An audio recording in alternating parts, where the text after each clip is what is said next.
structured opposition as well as also a democratic movement that will unseat ZANU-PF into power, saying it has always been the wish of every oppressed citizen of Zimbabwe. This comes as Citizens Coalition for Change has been blamed for being a structuralist political party by some quarters and not having a constitution. The constitution that was revealed did not resemble the constitution like the one that existed during the days of Morgan Tsvangirai when he was the leader of the movement for democratic change. Though it was difficult also for him to follow that particular document, is Gift Ostallos Siziba breaking the ranks with Nelson Chamisa, or he is simply offering an alternative, actually advice, taking into consideration what was their setback, which was manipulated by Sengezo Chabang. But I must undertake that Emerson Tambutso Mnangagwa had worked very, very hard to create a loophole that would be manipulated by Sengezo Chabang through deployment of many agents. There were many wrong people associated with Nelson Chamisa.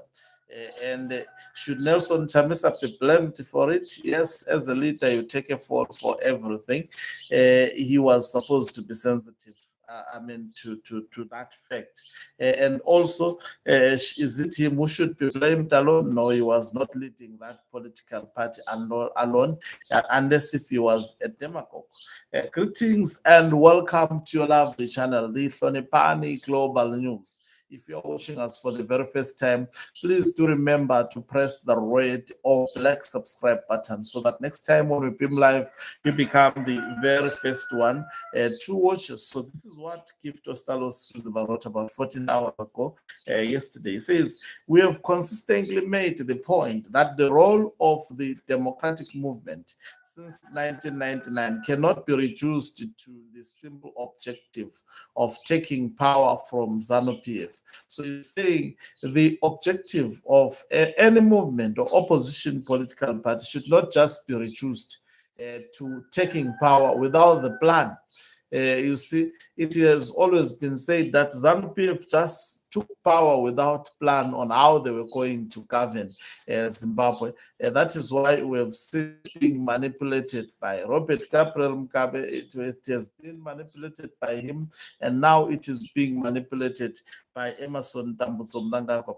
He goes on to say, for many and indeed for millions of ordinary citizens, the democratic movement represents something much deeper, a vehicle for the oppressed, a platform through which ordinary citizens can find full political expression, resist authoritarian consolidation, defend our zones of autonomy, and gravitate towards a democratic breakthrough.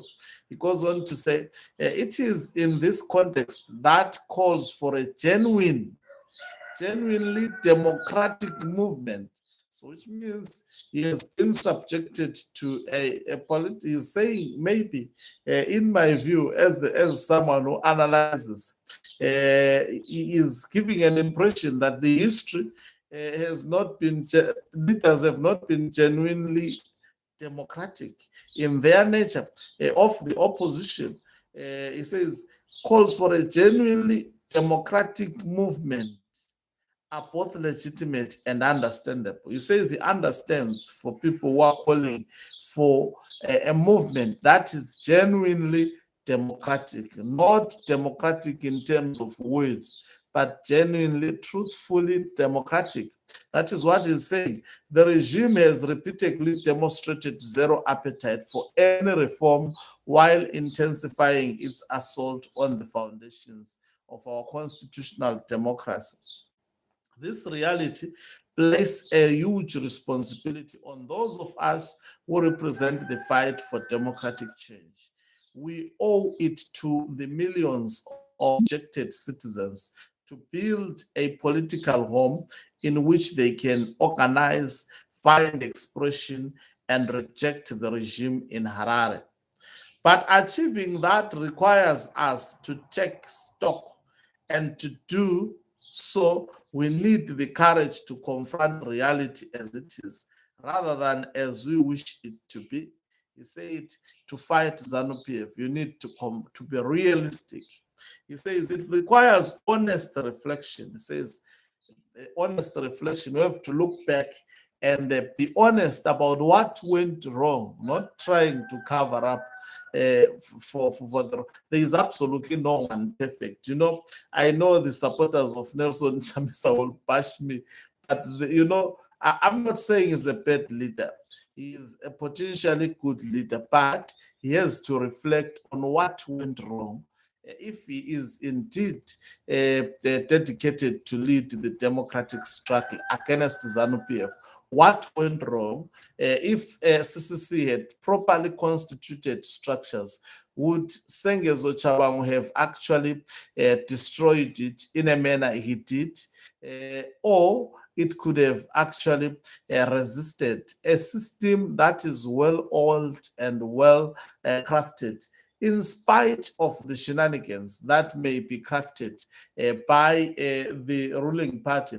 That system is able to withstand. He says it requires honest reflection, rigorous analysis of the political terrain, and also people have to face the reality. ZANU-PF does not want election. It is so. Do we want an opposition political party that would be waiting after 7 years to actually contest elections that would be rigged? Or we want an opposition that will face reality and notice that the situation at the moment requires extraordinary measures against the current political status quo? And do we have such kind of leaders? At this moment, does it require an opposition like NDC, like CCC, that could be vulnerable to ZANU-PF? Getting leaders that are pro-people in a nation that is hungry, and that hunger being created by ZANU-PF. When someone is elected to be an MP and ZANU-PF infiltrate the opposition and threaten these MPs of losing their jobs, they would rather choose the peanuts within the next 7 years. You see, they know I would be somewhere in terms of finances and the benefits, the little benefits that I will be getting. That is how the struggle has been sold out in Zimbabwe. Opposition has continued to do one and the same thing since 1999. And I think what this fellow is saying, Ostallos Siziba, that there is a need for honest reflection, rigorous analysis of the political terrain, and the humility to learn, adapt, and act. People should learn from the current circumstances as opposition leaders and adapt a functioning strategy at this crucial moment, not a strategy that will lead to defeat. What is it tactically and politically that one must do at this critical and crucial stage of Zimbabwean politics? People don't want this ZANU-PF. People don't want these 7-year terms. They are very, very long. What must be done now to deal with this moment? That is the mind-boggling question. He goes on to say, history will judge us not merely by the intentions we profess, but by whether we were capable of rising to the demands of our moment. It places us with a choice. I like what he's writing. Us with a choice. That is either to become an albatross around the neck of democratic change, or to rebuild ourselves into the instrument of democratic transformation that millions of our people desperately need. He is actually, it's a great submission, but always there will be a political bootlickers. Let's go to the comment section and hear whether people heard him out. Just read about 5 or so. Lady F says, opposition needs to be reformed and turned into a true democratic vehicle, not this one that was hijacked by the likes of you and Jamis. Its organic support base is still intact. The core values of the agenda has been eroded. Walk the talk, bruh. Are you a Democrat? Alan says, people know what and who they want. I personally prefer Chamisa. That man has been through the worst and toughest fire. So it's someone who's saying, I prefer a personality over this situation. But does a personality have the solution? And then there is a Chamber Chamembe Storm. He says, Mr. Ostallos, let it be known that the support base of opposition is still intact. Let it also be known that the current leadership are the weakest point to the struggle. It only became visible from 2019, but leadership Yose Manga Makara Murima suspects. Moses Venue. Then Mbiru says, I will always remind you, Ostallos, don't move fast ahead of yourself. You are now between a big rock and a hard surface. To be with the deception and failed politicians like BT, Watchman, Job, Ipo, or fake journalists, Hope, and the authentic citizens. You can hear the mind of Zimbabweans. Someone says, no time, Advocate Pepe says, no time to read stupid long paragraphs. You're supposed to be raising all these issues in Parliament, but you guys chose to resign. That's misrepresentation of statement. They did not resign.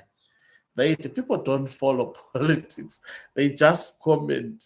They did not resign. They were actually fired by Sengezo Chabango. That is the true.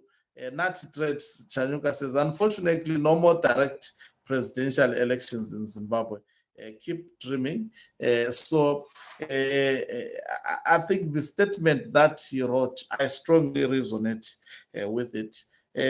People as well as also political leaders. Zimbabweans are actually lured by charisma. I promise them bread, but they don't ask the toughest question: how, under circumstances? People who are the solution at this moment needs to sit down and discuss very critical questions, not to be saying statements that lure fools to support you. And then at the end of the day, you waste time, you waste votes for the people, and some worst case scenario loses their lives. So the issues that have been raised by Gift Ostallos Siziba, if everyone at this moment, everyone needs to smell his armpit. Is it smelling or not? And actually be true to yourself so that you are able to clean it. So I'm referring to the current political situation. Do we need leaders that would have many supporters and be directionless in terms of tackling the problems? I've always said that, and I think I had no problem with Nelson Chamisa dumping CCC.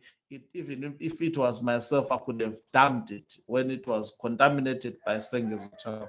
I wonder those who say it should have stayed. What is their reasoning? But I'm against the constitution that they created and the privatization of the structures, especially when dealing with a cunning enemy. You need, of course, it was called strategic ambiguity, but look at ambiguity. Ambiguity leads to disaster. Someone has to be actually, you have to be straightforward. Straightforwardness could have prevented a lot of things. Thank you very much for watching us. If you're watching us for the very first time, please do remember to press the red or black subscribe button so that next time when we beam live, you become the very first one to watch us. You can financially support this channel by pressing the join button and be part of our members who are the heartbeat of this channel. You can equally do so by pressing the thanks button and send us stuff.